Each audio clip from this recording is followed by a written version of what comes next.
Big story out of Salt Lake City with Utah, and their struggles in game one. They struggle, why? Without Donovan Mitchell, and he was not happy. Late scratch from Sunday's opener in their series, and he's already had issues, right, with that organization, as we know, going back a year, maybe even more, and clearly wasn't happy. He had the ankle issue. It had him out the last 16 games of the season. He declared himself ready to go, but then right before the game was not available. And he declared was himself ready to go. Yeah, he said he was ready to go. He felt good. He practiced, and he was expecting to play. Then he doesn't. Now, he'll play in game two, of course. Suddenly, miraculously, he's healthy enough to play in game two. But still, Tim McMahon, who our ESPN NBA writer, said Mitchell readily admits he was upset and frustrated by being held out of game one. He firmly believes he should have played, but ready to move on. Here's Mitchell in his presser with the Utah media talking about not playing but wanting to move on. I think, for me, my team, I was definitely frustrated and upset that I wasn't able to play. I'm a competitor. I felt I was ready to go. I felt ready to go. And fortunately, that wasn't the case. That was not how it happened. I was ready to go when I spoke to you guys about 24 hours ago. And they came to a decision that that's what it was. But the biggest thing for us is moving forward. Like, we lost game one and we got to handle, excuse my language, but we got to handle going forward. So I understand it's your job as media and you'll ask me questions.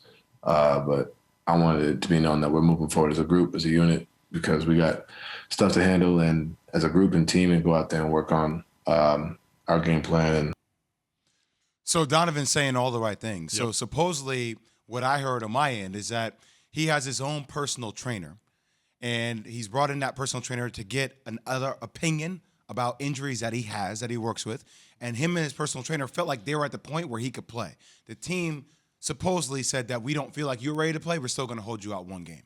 So this is where it comes into me from ownership perspective. This is where D. Wade is so critical in this relationship. D. Wade obviously had an opportunity to become a part owner of the Utah Jazz.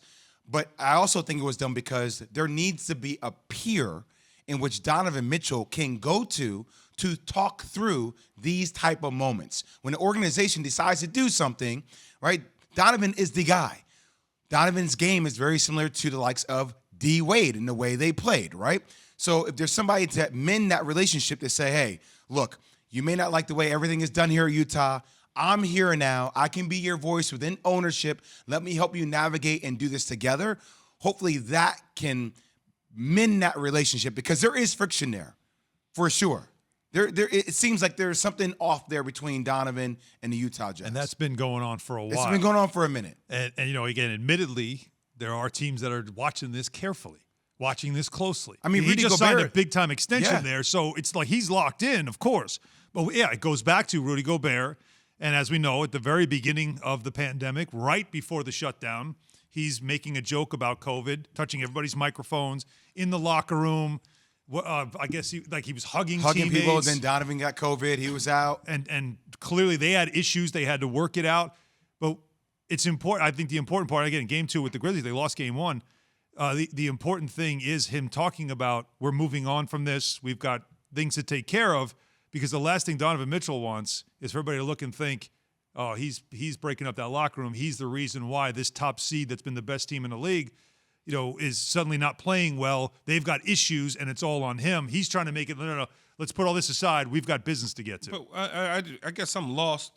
If the organization says you're not ready to go in a critical playoff game, why do you question that, right? I mean, because he wants to play. I always want to play, but I have to trust the doctors in the organization that have invested so much money in me. It's almost like, and I'm not comparing the two, but it's like, Kawhi didn't trust the doctors in San Antonio. And I'm not saying that the Kawhi situation in San Antonio is the same as Utah, but I think there's a lot of players in the league, for a fact, that have their own team in place. Trainers, doctors that give them their opinion because they don't always trust the evaluation from the team. But I'm not telling you to go. I'm telling you not to go.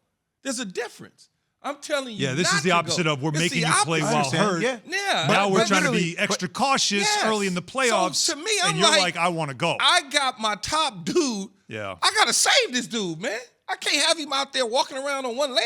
Yeah, but for him to But be it's mad, it's been a day and a half. yeah, but for right, and all It's of a been a sudden day. he's It's good. like all right. I So don't know. I like there's a for the day and a doctor half. to It's a From the time we saw miracle. them play, there's a day and a half. this Does that is- give him the rest that he this is needs? This is a big story because the whole league keeps. A lot of teams are watching this because you never know with Donovan Mitchell. Yeah, he it just sounds has like never they're trying seemed to get him happy to go to there New York, in but Salt anyway. Lake City. And yeah, New York is certainly one of those places. That's where he's from.